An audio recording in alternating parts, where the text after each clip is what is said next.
Okay, welcome back to the aisle for episode 56. So on this episode, we're going to kind of deep dive a little bit into a topic that I think is extremely important, and that is figuring out really core fundamental topics on choosing the right life partner. So I have CJ on here, who is my life partner, and I figured that was the best person to co-host this episode with me, since we both lived very colorful lives and have experience in choosing life partners. So let's get into it. Before we go to that, we're going to do a little bit of a life update and a BTS update. So life update, as I've talked about on the previous episodes, our youngest, Arya, is starting daycare, or like preschool. So she has lived a very sheltered COVID life. She was born during COVID and has lived in a bubble. She's had a nanny. She has a million brothers and sisters and really has just like the safety net at home. So we've been transitioning her into preschool, and it's been a little bit of a journey. We're in a really good place now. So we don't have tears in the morning. We don't have temper tantrums. CJ's still picking her up pretty early from school just so that she's not there all day. But our next step is to keep her there a little bit longer and longer so that she's getting out around 3-ish o'clock. So that's where we're at there. We need her to stop calling me CJ when I pick her up. Yeah. And call me dad. It's not funny. Yeah. And, It's not probably funny. socialize and sit with kids more. So yeah, she doesn't know how to play with kids. That's yeah. like been the feedback that we've gotten, is that Younger she just kids. doesn't know how to play with younger kids. Yeah, because she doesn't have any younger kids Mm-hmm. around. So she's used to playing with older kids. So she sticks with the TA or she sticks with, the teacher. Yeah. Yeah. So that's where we're at there. We just hosted Thanksgiving at our house. BTS had an event during the day, so I was gone a little bit, but we had just a small amount of family over, a lot of good food. CJ cooked a million amazing things. I cooked a few good sides. We picked up a ham. Some of the girls brought good dishes as well. Everybody participated. My sister did a good sweet potato casserole. And a bean casserole, bean. The bean thing, CJ voted no on. I voted no, then yes. Just because I never had the bean thing, but it worked out. But that's kind of what's been going on here. CJ's oldest son just got into town, so we get to enjoy him for a couple of days before he goes back to college. And that's where we're at. So that's been a good life update. As far as BTS update goes, we have just finished an abundance of social events. We closed the year out in Cabo. We have a wedding there in a couple weeks, so final touches are going on there. While we're out there, one of our really strong vendor partners is celebrating a 20th anniversary, so it's going to be nice to be able to kind of take part in that before the wedding starts. And then we close the year out. No holiday events over Christmas and no New Year's Eve events. So strange, but it's good. We'll have to figure out what we're going to do for New Year's. Any suggestions? For New Year's? Yeah. Kenzie, my sister, just messaged me on Instagram and voted cabin. Oh, I like with that. snow. I think cabin was good for Arya. Yeah. It'll be fun. It'll be really fun. Okay, guys, so let's get into our expert segment. So main topic here is just really focusing on the reasons why it's so hard to find a life partner. No, not that it's so hard to find a life partner, to really understand what you're looking for out of your life partner so you can build a life together. So it's super easy to get involved with somebody because there's a lot of chemistry there, or maybe just like you're getting old and it seems like that's the right thing to do, but really truly there's some really core fundamental things that I think are absolutely crucial to align on. And being a wedding planner and working with couples every single day and seeing different dynamics, I can tell you the ones that are going to be strong, whether they get along or not. It's really not what I think determines a strong relationship all the time. Of course, there has to be like some getting along, but there's a lot of other things like goals for life, religion, family values, political views, and things like that you really have to be synced up in order to build the rest of your life on. Because if you don't align in those areas, I really truly don't know if there's a lot of ways to really build, unless there's like great understanding and a lot of flexibility. But other than that, you can't really change people on some of these core topics. So things that kind of come up during the wedding planning process that we hear from couples a lot. We're like, oh, wow, well, we've never talked about this before, or I didn't know this mattered so much to you, or even just talking to our brides sometimes and saying like they're kind of running into some hard factors for things like that they didn't know certain things about the groom's life with their family and like things like that. And it's like, wow, we're going through a really heavy time right now with the planning process, but like this is the rest of your life that you're really building on. So I think it's important to have and record this episode so that way when you're in a relationship with somebody and you're really like waiting to progress to that next step, you're thinking about like, should I really actually be progressing to that next step? Is this that person that I do want to build the rest of my life with, or will this be extremely hard? So first things first, let's get into the fact that love is not enough. So love conquers all. That's like this saying that everybody says, like you love each other and that's all you need. But I really truly think that that's a really good saying to help you get through a lot of things, but it's not the main point. There's other things that have to align. There's certain things like if you're a baker or if you're like a chemistry major, that there's certain ingredients that really go together and there's certain ingredients that you don't put together. And I think that's the same for relationships too. So love is a spark, but compatibility is the gasoline. That is a good saying. What do you think? I agree. I think there's things that you can get through today and there's things that you can get through every day. I think you just have to determine, what those things are. Yeah. Right? Is it a thing that I can get through today and then tomorrow I won't care, or the next day, or is it something that every day this is going to bug me to your right? Yeah. And that's critical. Yeah, I think it's true. And when we first started dating, we were at a restaurant one time and you had brought something up. You made some like really arrogant remark that made me really irritated. And you were like, you can learn to love anyone. And I was like, what the fuck are you talking about? Like, you don't learn to love somebody. Like, to me, in my mind, it was like this chemistry focused thing where like you found this match and like the love was it. Like that was what it was. But weirdly enough, that's me that was already married before and to somebody that is a good person, but that we didn't align on the same thing. So it was like a true testimony to what CJ was saying in the sense, like you find a good partner, somebody that aligns in the things that you align in. And maybe you love them tremendously right away, or maybe you learn to love them because it's really compatible and it makes sense. Yeah, it's a pie. He was right. I always look, it's we grow to love, and I think that it's a pie, right? So like love is a pie. I think you love certain things about people, and it may be like 3 slices, but I don't like the rest of the slices. But you can, like, are those other slices that today you don't like as you get to know somebody that you can grow to love or grow to appreciate, or that either one of you are willing to develop or grow out of? And I think that, like, most people quit before they even figure out, like, hey, I always say this, like, do I care about it more than you do? And if I don't, then I can let it go. Yeah. Right? Because you care more about it than I do. So, like, I don't even know why I'm sitting here getting worked up over it because I really don't care about it. So I can let it go. That's very true. So one of the main things that I think it's super important to align on is religion. Now, we have couples who have their parents have converted. So like, for instance, one couple that's popping into my head, father of the groom was Jewish, mother of the groom was raised Catholic but didn't practice a lot. And bride and her siblings were all raised Jewish, and mother had converted to Judaism because it was more important, and the religion and the strength was more on the father's side. Like the roots ran deeper than it did on the mom's. And in that instance, I feel like they worked out. They're still married. They worked out amazing. They love each other. She, dabbles in the fact she's learning the religion still to this day more and more because it wasn't something inbred in her. The kids have grown up Jewish and they're super happy. But now let's say mother of the bride refused to convert. It causes a lot of rifts. And I'm not saying it's something that can't overcome, but I'm saying it's something that's really difficult to work through. I think that Catholicism and Judaism are things that kind of align in a sense, but then there's this big gap, that separates them. So it kind of gets tricky around holidays.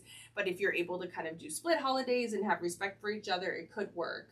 But what I think it's even more tricky is like, what if you have somebody that is Muslim and somebody that is Christian? it happens, it works. So this isn't something to say that it doesn't, but I'm saying it's hard. Like, it's going to be a lot harder. What do you think? Yeah, I agree.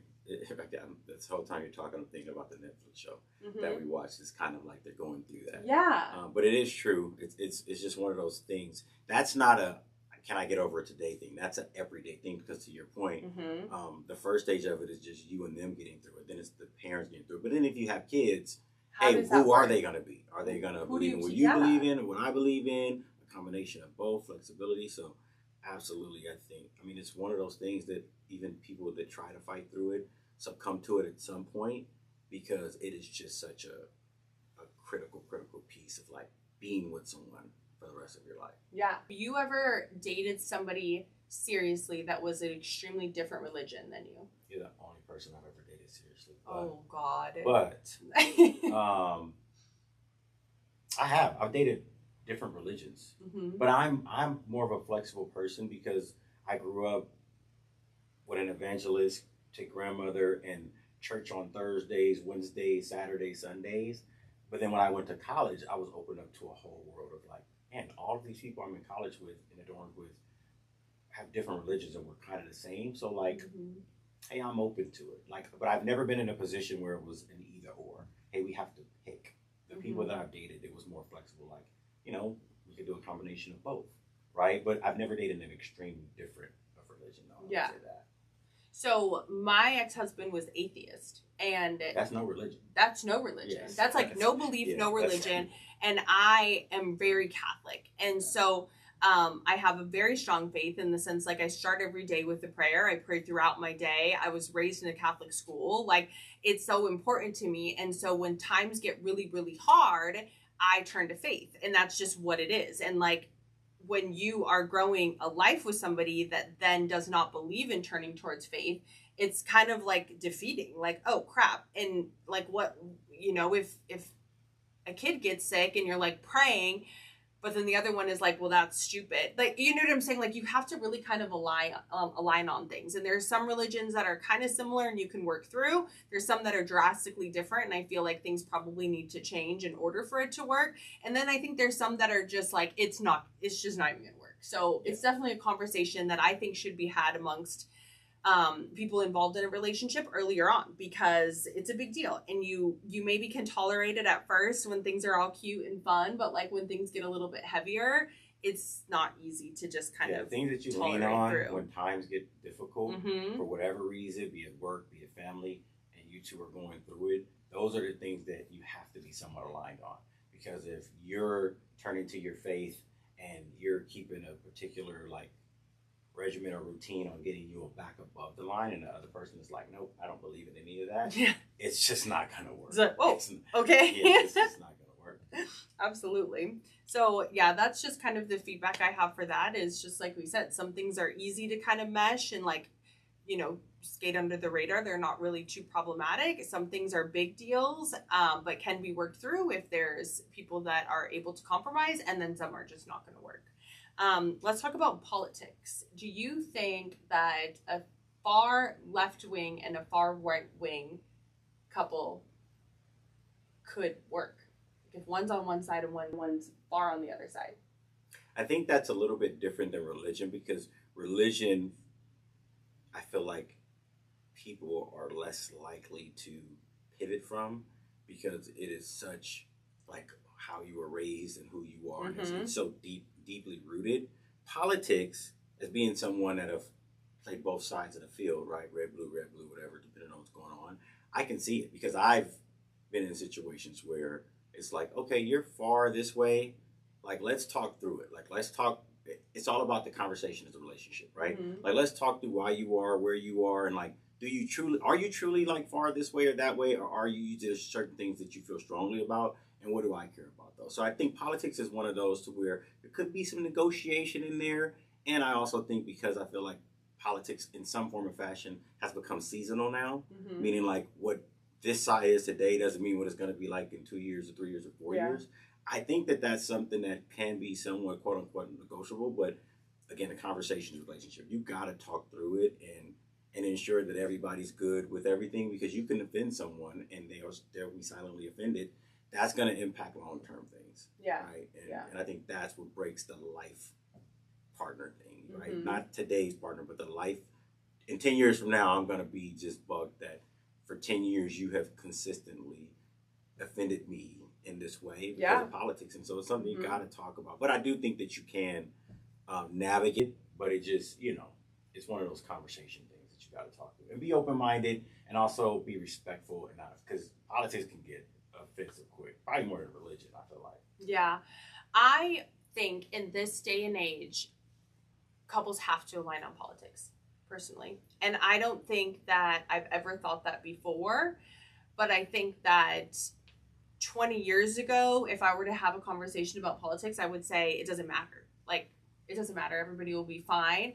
And I don't know that if I was maybe just more naive during that time and I just didn't know a lot. I didn't have a lot and I didn't care about a lot. So me 20 years ago, maybe things were as messy as they are now, but I was just kind of like flying under the radar.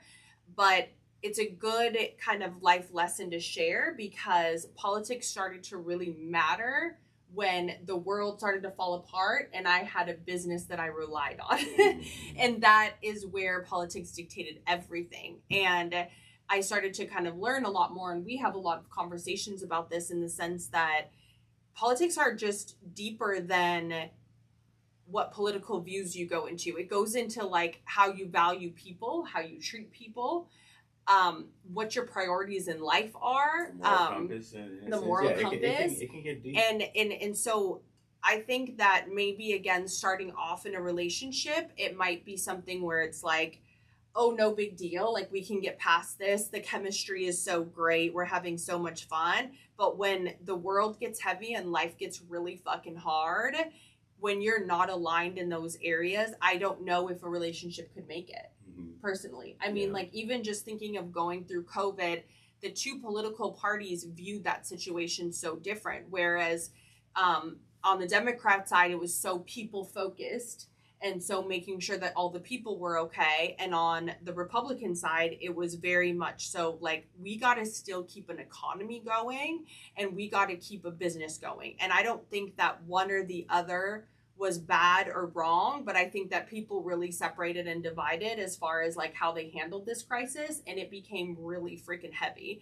And I just don't know if relationships could really kind of sustain that. Yeah, I don't necessarily disagree, and I completely understand like your position. I think that what I try to do is I think about religion, and religion is something that I feel like is not changing. Like you're not going to change Christianity. Like the beliefs of Christianity has been the same, they're going to be the same. Whereas like a Democratic leader could change. It can change. A Democrat today is not the next Democrat. So that's the only reason I think that there may be some flexibility. But then also I've seen people more so, one, we're in a unique political climate to where it can be this today, that tomorrow. The other thing is that I've seen people, even in recent time more so, switch, right? Or they may say like, hey, yes, I'm Republican or Democrat, but I don't believe in everything that's going on with this particular subject. And I think that's, to me, where the flexibility comes from, and then more importantly, the conversation. Because it's different if you sit here and you say like, hey, I don't agree with Republicans or Democrats because of this, and the person's like, well, me neither.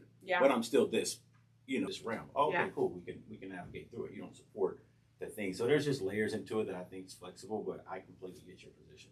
Yeah. It's really interesting. And then let's say that like a husband and wife were very not aligned on politics, but they were able to navigate through life because of those kind of areas where you can flip-flop. But then let's say they have children together and one of them is transgender. It's like one political view sees that so different than another one. So maybe it changes the person's mindset on it, but maybe it doesn't. So now does the marriage fall apart because you're treating your child differently? It's like those are the kind of things, like I feel like people have to deep dive into those conversations kind of early on, and they're heavy conversations, and they're things that like you probably wouldn't normally talk about, but like those are big what ifs. Like if we had a son together and everything was great and we raised him amazingly, but then at the age of 17 he decided to say he was one way or another, like we would both love him unconditionally. But now what if you're on a side where that's not okay? like it's just not accepted. Then now do we riff? Like, how does that happen? You know, it's like kind of big. And then like it would suck to have to find that out, 20 years into a marriage. Like, Yeah, I think if your political party defines who you are, then yes. mm-hmm. But I believe that as a parent, right, it's different from like having beliefs on what you believe the world should be, and then different when like you're the parent in that situation. Yeah. Again, I've seen people who are been very strong ex, but when their child or their whatever is up, then it's like, well, I feel differently because this is a person that I've known since birth that I've loved. Mm-hmm. I'm not turning my back on them. I'm going to help navigate them. Exactly. So again, I can see how it can be extremely, extremely difficult, and it could be a huge, huge barrier. Yeah. And I'm sure it has been, right? I'm sure people have like went completely opposite directions because them not being able to get past that. Mm-hmm. Yeah. And that would be sad. That would be really sad. Okay, so on a different point, let's talk about family dynamics and long-term goals. So this is something that I deal with often with my couples because in-laws are always something, like the in-laws always want something different and they want this and this and this. And sometimes, kids can't stand up to their parents. And when I say kids, because we're older, I like the bride and groom's age. So young adults, like they have a hard time standing up to their parents or saying anything to them, where the other one is like, you got to be freaking kidding me. Like, this is actually outlandish. So really important things to kind of really think about is how easy it is to set boundaries with extended families and in-laws, in-laws' involvement, how their ideas and decisions impact and affect your relationship, because if it's difficult in dating, it's going to be difficult in wedding planning, and it's going to be difficult in the first years of marriage, and it's going to be difficult when you have kids. And those are things to really think about. We don't have a lot of interference from our parents on one side or another, so we've definitely flown under the radar in having those kind of problems, but like they exist, and they're heavy, and they're really heavy. Yeah, but we do talk about like external factors that impact, like especially if you live together. I think you're getting married. A lot of people nowadays are probably living together. Yeah. And we always say this, like, if you don't live in the house with us, then like you're an external factor. I don't care how close you are to the family, who you are, because if you're not in it every day, every hour, then like I can't really, give you too much influence on what goes on, because there's so much that you don't get. And I think that if people like navigate through it from that lens, then you can probably quiet a lot of the noise. Yeah. Because again, those people who, no matter who they are, they're not seeing every day, every second, every minute of your interactions together within your home. And if you let someone externally come in and disrupt the home, then I think that, that's just a bad thing. And if it's something you do today that you can't move past, or at least be open to say, like, look, I don't know how, there's things with my family that you're like, hey, you got to draw the line with your family. I'm like, I just don't know how. Yeah. Right? Because for X amount of years, this is the way it's been, but I'm open to it. Yeah. I would love to just, do like people do and say, I haven't talked to my family in 2 years. Contact. But no contact. I'm on I want no to be contact. a no contact family member. But it's difficult. So that doesn't mean that that's a deal breaker, because you're open. You're saying like, no, it's something that I know I need to draw boundaries with, but I'm not there today. But I know I need to. So that's forever work, right? That's stuff that you two can navigate through together. But if you can't and you're not open to it, then, like, no, my mom is always going to be right, and she has to come in and make the turkey every Thanksgiving. Yeah. It's probably not going to work, because it's not her home. It's not going to work unless the wife is like, I hate making turkey. Please have your mother out here. It's like there's those balance kind of things. But like what I see in couples and their family dynamics that work is when you can have a really good balancing act, and you can have boundaries, and you can have open lines of communication.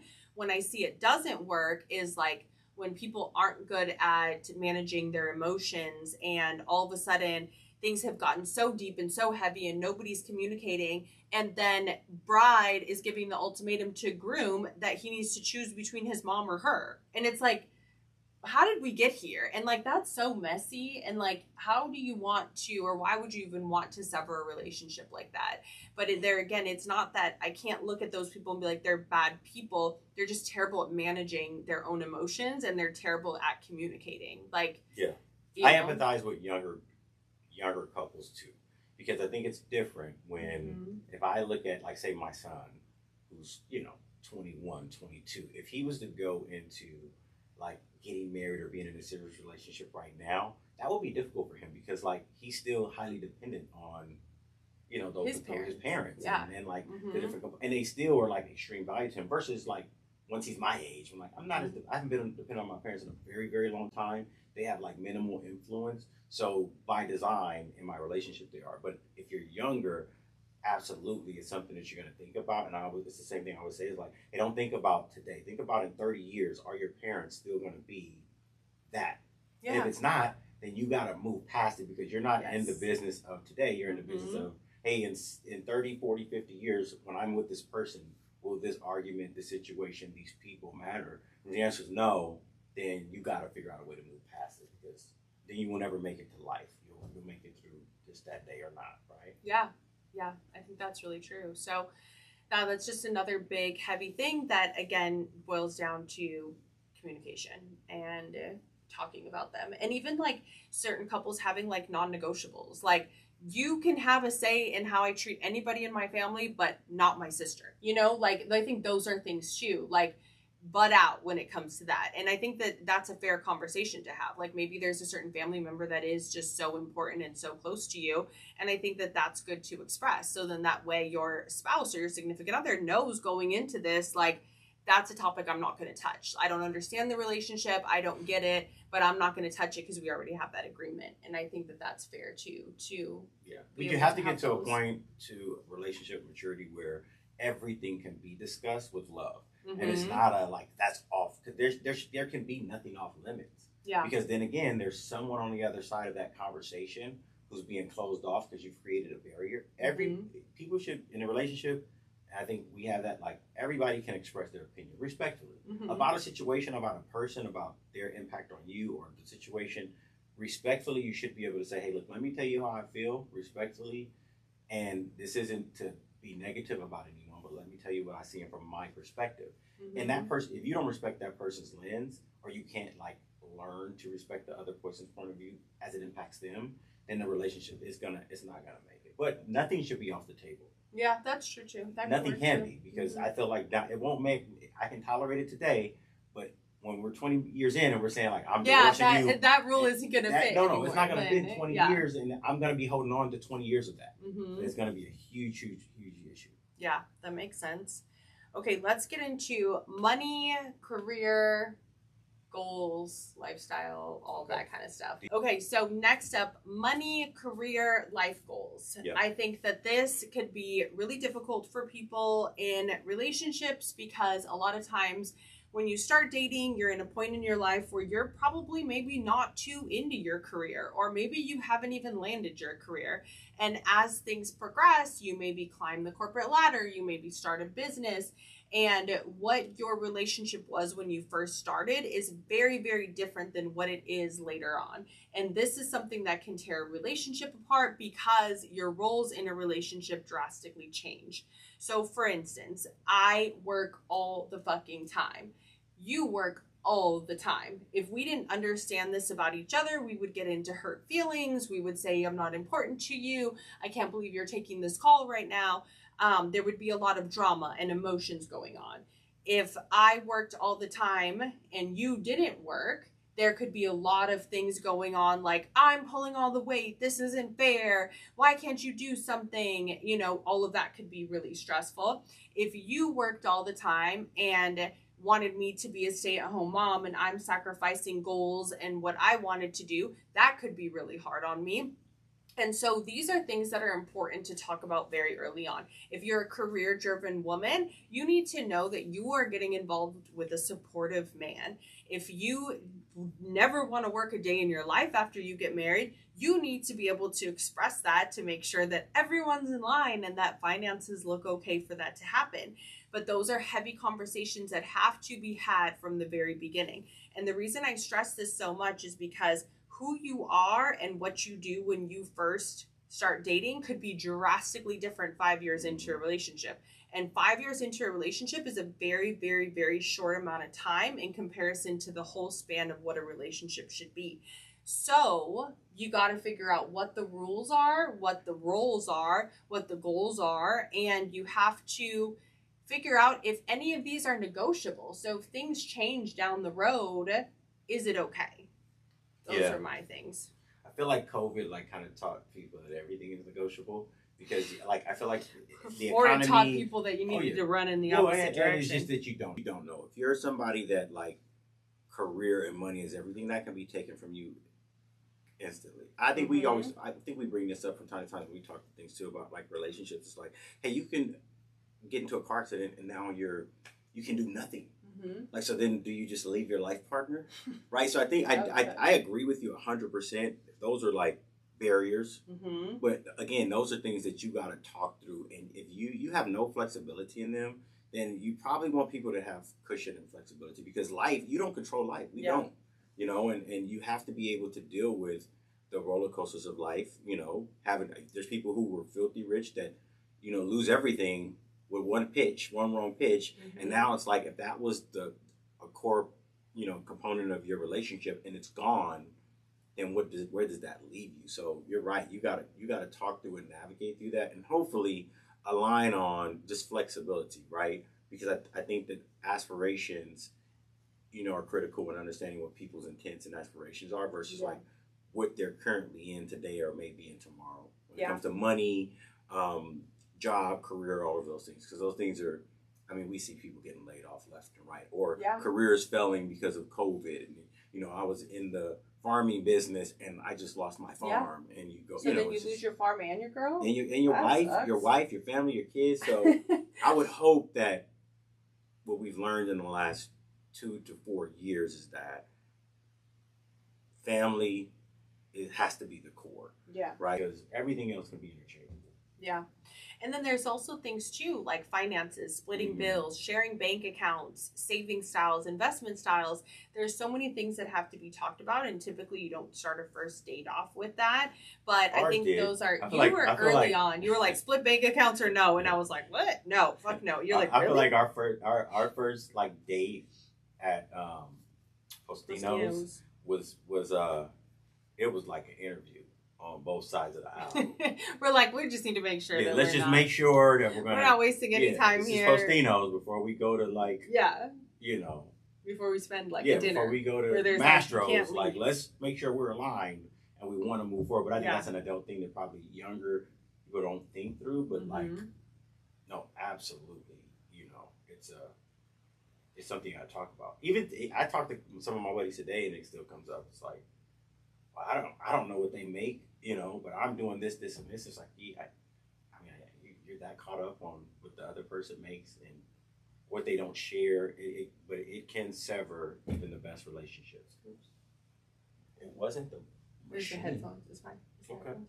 But yeah, and that's important too, because when you first asked me that, one of the first questions was shared bank accounts, and I was like, no.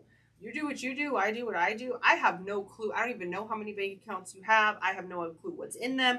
I don't know what they do. I have no clue. And same for mine. Like you could purchase a fucking mini island and I would have no idea, because it doesn't impact what I have going on. And I think that that's like such a safe way in doing things. But there's other people that would never. Like they're into like joint savings accounts like early on, and I'm like, well, no, that's weird. I agree. You have to have it figured out, because I think if you don't, and that's something that you don't talk about, and that is a thing for you, and you kind of don't bring it up, things will happen that will make you even question it. I think that like sometimes when we talk about, when they're like, oh, use this account or send it to here, you're like, well, which one am I? What's going on? Yeah. But like you got people that are multiple account people just because they like to have multiple accounts. I mean, I got tremendous amount of money, but that's just how they like to navigate different things. You have people that are like 1 or 2 accounts. But if you don't have that conversation and you see a person, you're like, well, this person, they're not telling me the truth about something financially because they got an account I don't know about. And like, what's in that account? But if that's, you know, the foundation of your relationship and something that you care about, good luck. Yeah. Right? Exactly. It's gonna be difficult. Yeah. And also, like, I think just overall goals, like who you are in the beginning of a relationship might be totally different. You know, somebody that wants to live countryside and live a peaceful life, and, you know, their idea of what life looks like in a slow paced manner does not align with somebody that's like more, I want more, like that it's not going to work. So eventually one person is just going to be over it. They're going to be over the other person going in slow motion, or the other one's going to be over the never being enough. So even if you don't have a lot of things figured out financially, or you're unsure and you're super young, I think what the actual end goal is and how you like to live your life is important to discuss. Yeah, for sure. And people have to understand that, again, everything's a conversation. And I feel like you're a more and more person, but just because you're like a fast pace, and I'm probably like, it's like the tortoise in the hare.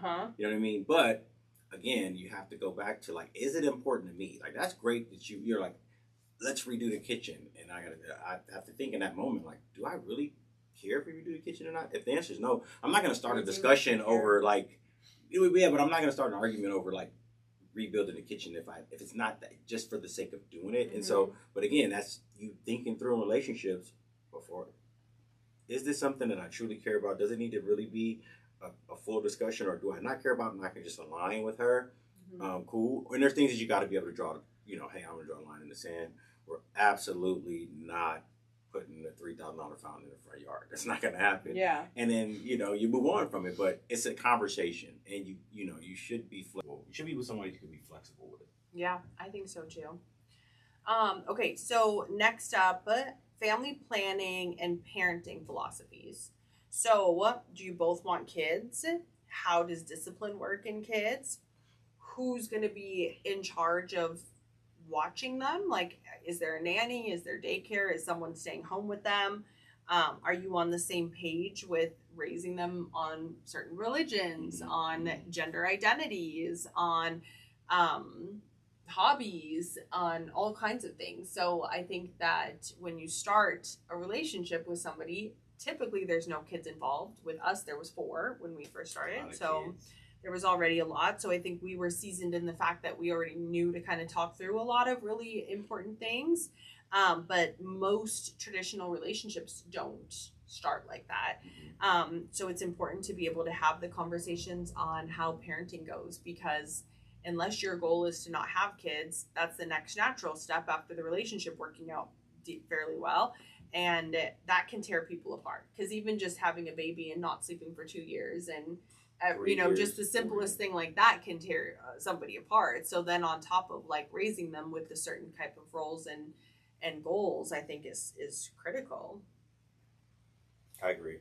I think, and again, I feel like I learned a lot, because even though we both had kids, we came from different type of situations. Where it was like, hey, before, like, I never really had to like navigate a lot of the things with the kids, because mom always handled all of that. But she didn't work as much as you. She didn't travel work as much as you. So, like, again, I had to learn, like, when you have someone that is just as busy and has just as a complex life as you, then you're going to have to balance it. You're going to have to adjust things that you maybe not have in the past to like make it work, because otherwise it's not going to work.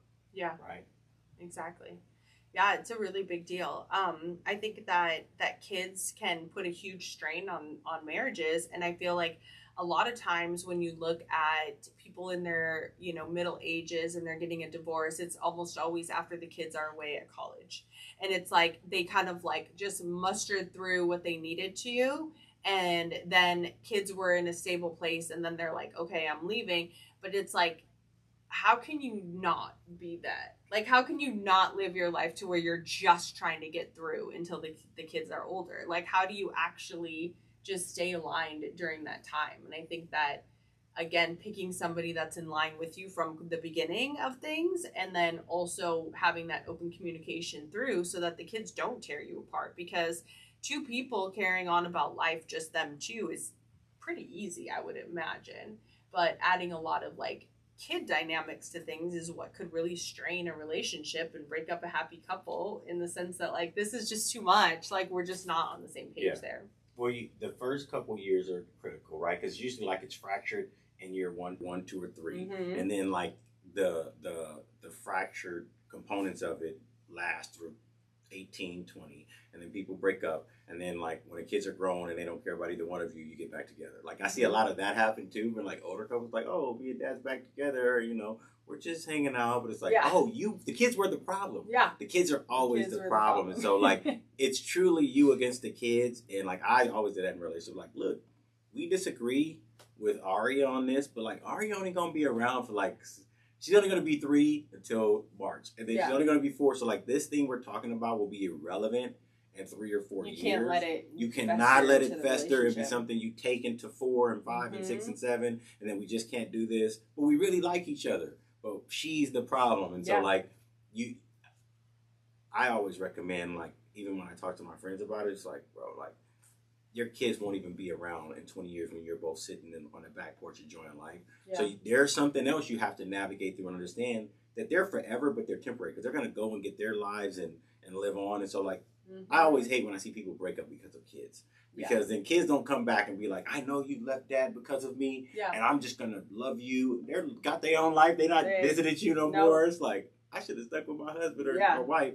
So I always say, like, don't let kids separate unless it's something extreme that's like a for sure non-negotiable. But what time to put them to bed? You know, did you give them ice cream or not, or candy? Like, that can't be the reason why you guys like don't work out. No, not at all. And then one of the last points that I think could really, really be a big factor in having a strong foundation for building a relationship is the way people handle conflict, the way people manage their emotions, and the way people just handle hard things just in general. I put this towards the end because I don't feel like it's a deal breaker. I think it's just important to understand how your partner is. And I think it's important to teach and help each other get to a really, really strong emotional place where you can just manage yourself. I think that those are really big. So paying attention to the things like the way your partner responds in stress. Do they escalate? Do they shut down? Is there any like blaming? What is it? Like if you're feeling a certain way, but then you projection, any type of projection. Yeah.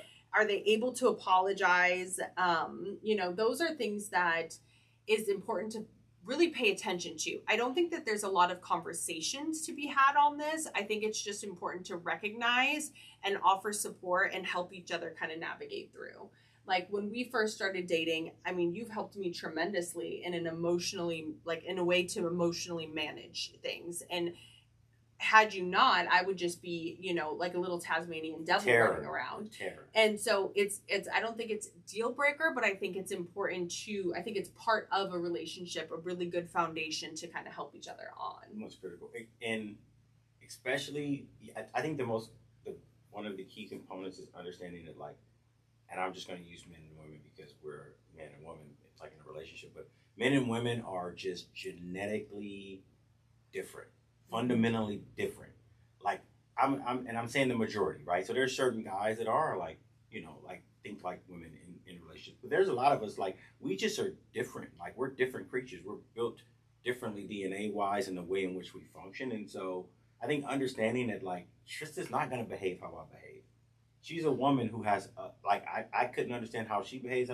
I behave my way. A lot of it is because I'm a man, and like sometimes my emotional intelligence is a little bit different, right? And sometimes it's higher in other pockets. But there is that component that I don't think people think about in relationships. And you hear people be like, oh, I love Instagram because, like, all the memes, hey, everybody's going through this. See, look, I'm just like all of these million other guys on the internet, or you're just like all these other wives and partners. Yeah.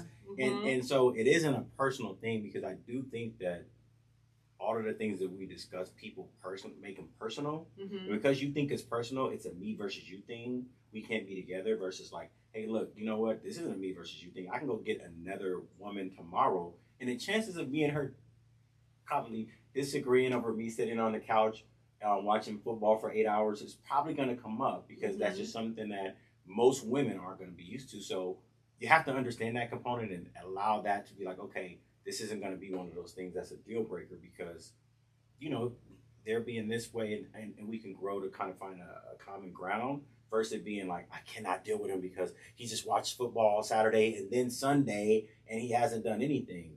Like 80% of the men probably are watching college football and they're in a seasonal time. So Yeah. maybe you guys should talk to negotiating, like maybe not 8 hours, like you do with me. Hey, maybe not 8 hours. Like how about 4 or like 3, and then take a break and do some chores and then come back to it. But the conversation's a relationship, but don't let those things be deal breakers either.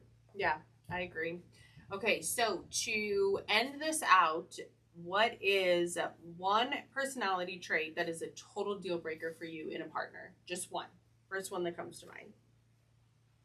If you're a bad person, like Oh, if you don't, come on. no, I'm serious. That's so general. It is, but I'm going to get specific. If you don't care about others, like meaning if I can see that you don't treat people with kindness, that's a personality trait. Like there's people who just are not kind; they're just bad people.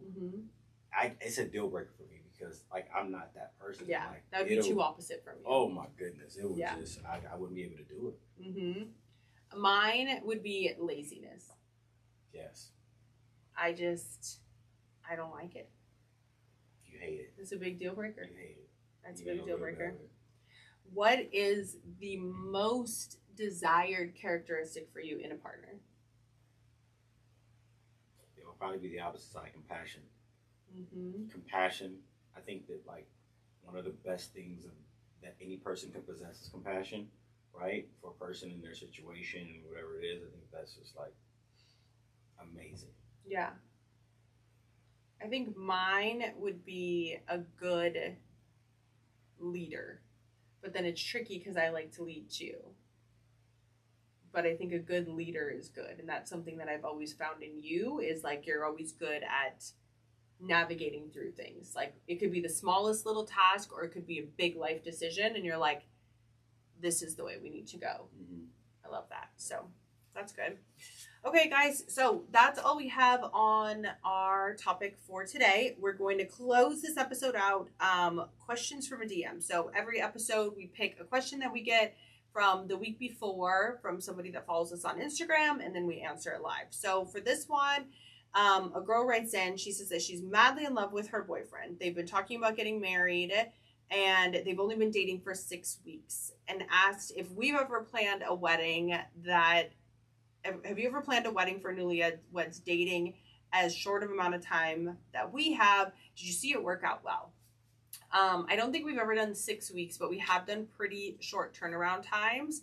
I think that it's very easy to tell when couples have not had a lot of length of time behind them because things are kind of glitchy and uneasy. And when you do like a rehearsal dinner or welcome reception and both sides of the family are there, they're like, oh, who is that? And like, oh, you're meeting grandma for the first time. And, you know, it's just kind of like glitchy. I can't say if it works or if it doesn't. I don't think that length of time is a good determinant on a solid relationship. But I do think you can listen through this episode and see things that maybe y'all should discuss to make sure that it's a good fit.